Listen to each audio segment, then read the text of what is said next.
ప్రజలకందరికీ ఒక request, please మా అన్న పార్టీకి, వైఎస్ఆర్సీపీ పార్టీకి ఓట్ అయ్యేద్దండి.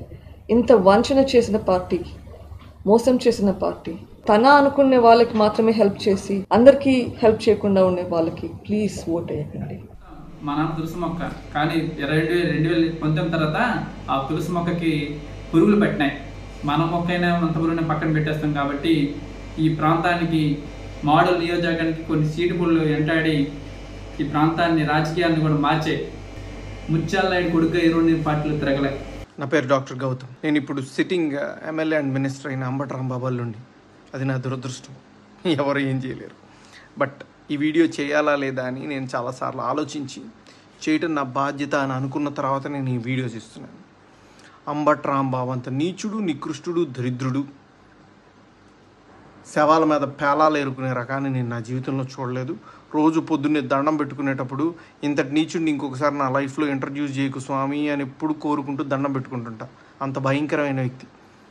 ఎందుకు ఇప్పుడు చెప్తున్నానంటే తన పోటీ చేయబోయే పోస్ట్ అలాంటిది.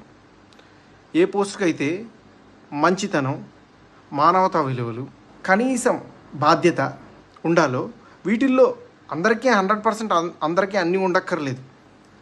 0.001% కూడా లేని వ్యక్తి అంబటి రాంబాబు. ఇలాంటి వ్యక్తికి ఓటేసేటప్పుడు మనకి తెలియకుండానే కొన్నిటిని మనం ప్రోత్సహిస్తున్నట్టు. ఎలాంటి వాటిని? ఎవరైతే నిస్సిగ్గుగా ఎంత పెద్ద గొంతు వేసుకొని ఎంత పెద్ద అబద్ధాన్ని అరిచినా సరే దాన్ని నిజం చేయొచ్చు అన్న కాన్ఫిడెన్స్తో బతుకుతారో సమాజంలో, అలాంటి వాళ్ళకి ఓటేస్తున్నట్టు.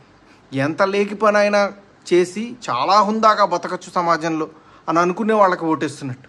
ఏదైనా చేసి సిగ్గు లేకుండా సిగ్గులేని తనాన్ని ప్రోత్సహించవచ్చు అని అనుకునే వాళ్ళకి మనం ఓటేస్తున్నట్టు.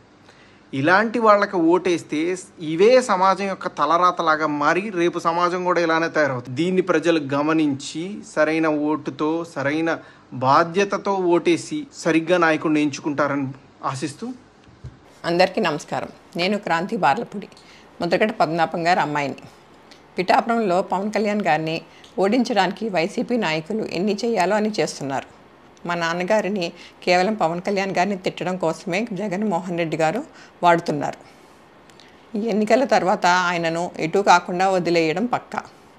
ఈ విషయంలో నేను మా నాన్నగారిని పూర్తిగా వ్యతిరేకిస్తున్నాను. నేను పవన్ కళ్యాణ్ గారి గెలుపు కోసం నా వంతు కృషి నేను చేస్తాను.